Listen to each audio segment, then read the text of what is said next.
All right, Shalom. I want to start off by giving all praises, honor, and glory to Yahawashi, Yahawashi. Double honors to the elders and apostles at Great Millstone, and salutation to the Akims on the four corners, pushing this truth and sincerity. All right, I'm going to go into a little quick lesson about us prophesying.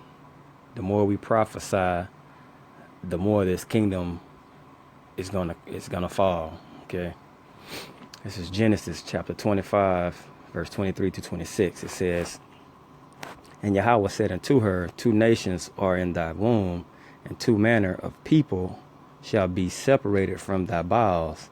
And the one people shall be stronger than the other people, and the elder shall serve the younger. So, the one people going to be stronger than the other. Okay, it's two different nations. We know this talking about Esau and Jacob. All right? So, the stronger people, we know who the stronger people are. See who dominate sports, you know what I'm saying? Just things of that nature, we dominated. And it said the elder shall serve the younger. So whoever comes out first gonna end up serving the younger. Okay? 24, it says, And when her days to be delivered were fulfilled, behold, there were twins in her womb. And the first came out red, like a hairy garment, all over like an hairy garment, and they called his name Esau. Esau, Ashashawa, I mean, wasted away is he, no pigmentation, no melanin. All right.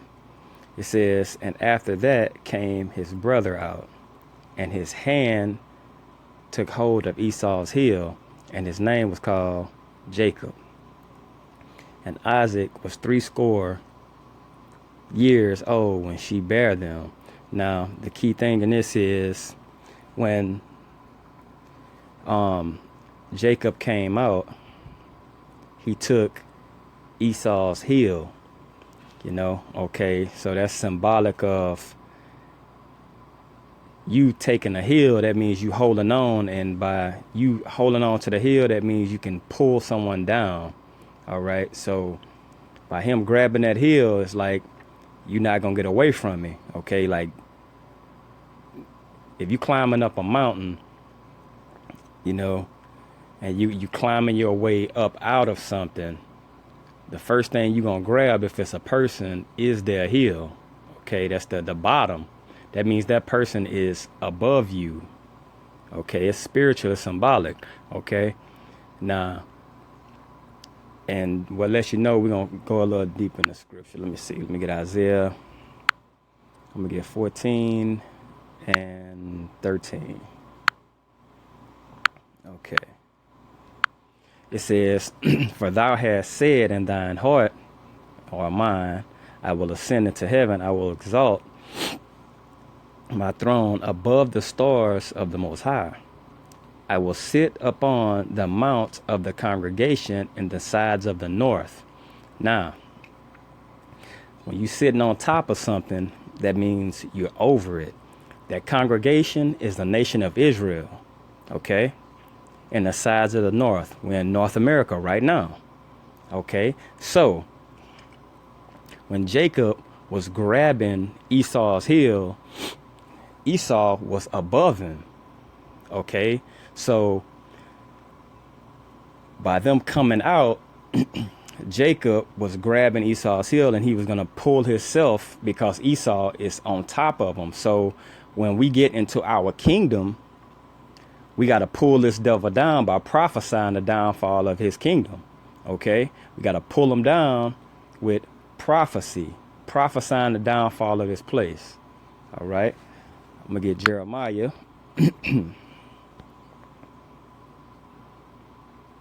Where we at? Jeremiah 28.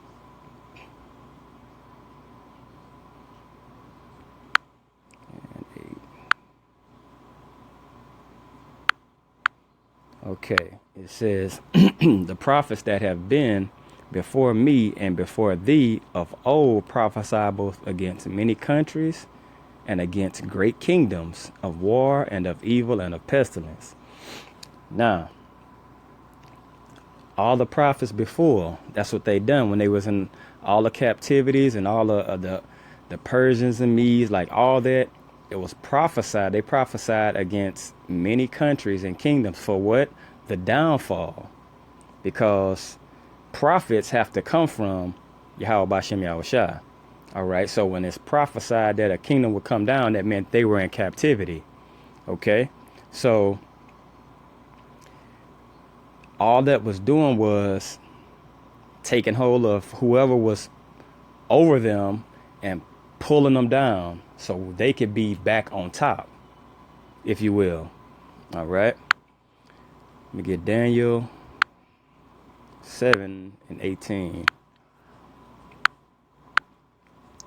And it says, but the saints of the Most High shall take the kingdom and possess the kingdom forever, even forever and ever. So that's when it's gonna become physical. But the first phases of this, before Yahawashi gets back, we have to prophesy and constantly push the spiritual aspect of it, because we holding on to that hill and we climbing ourselves up out of this captivity through Yahawashi Yahawashi. Okay, so we constantly pushing and enduring, prophesying the downfall, the destruction, the death of this place. Okay, and we just every time we doing that, man, the more brothers that's doing it in truth and sincerity, we constantly, that's just another notch. We just pulling ourselves up, and time passing by, and this devil's destruction is coming. It's at hand. Okay, so we just got to keep prophesying and keep pulling ourselves up because we almost up out of it. All right. It's kind of like you drowning, you know, but you see an outlet. You see a rope. You're going to grab that rope from the bottom and you're going to pull yourself up. You know, you're going to do exactly what you have to do to get up out of that situation. And that's what we're doing when we prophesying, is prophesying the downfall of this kingdom and pulling ourselves up and up and up. Okay. I don't mean to sound redundant. All right. Let me get Isaiah 14.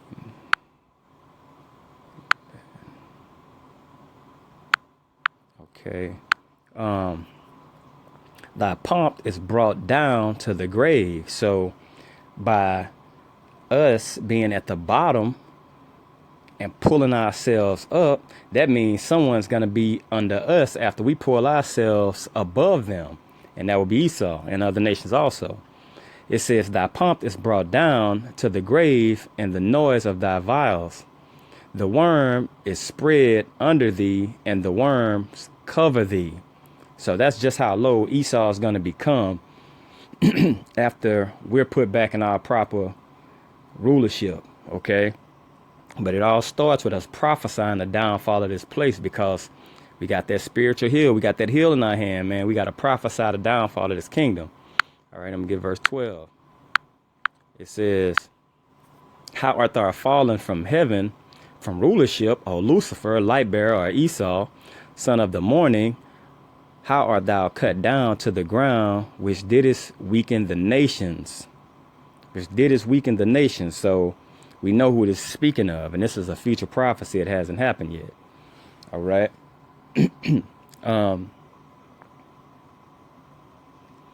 So I'm gonna get one more scripture on this. I'm gonna go to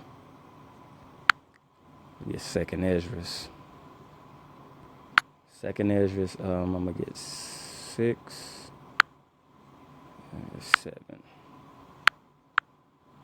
All right. It says, then answered I and said, what shall be the parting asunder of the times, or when shall be the end of the first and the beginning of it that followeth? Now, the end is Esau's rulership. Okay. So it's asking when it's going to be the end and the beginning of it that follows when we rule. It all starts with us climbing our way up out, taking hold to that hill, prophesying about every time we prophesy, we just pulling ourselves close up out of this place. All right. Verse 8. It says, and he said unto me, from Abraham to Isaac, when Jacob and Esau were born of him, Jacob's hand held first the heel of Esau. All right. So he took his heel, like we read earlier.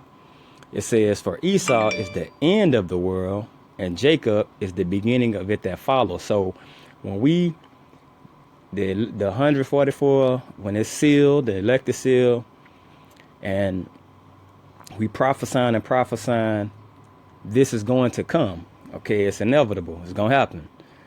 But we have to prophesy the downfall of this place and pull ourselves up out of this dump that we're in through the power of Yahawashi. All right. I hope this video was edifying to you, Akims. Shalom. Well, not Shalom, Salakia. All praises, honor, and glory to Yahawashi. Double honors to the elders and apostles at Great Millstone that rule well. Salutations to the Akims.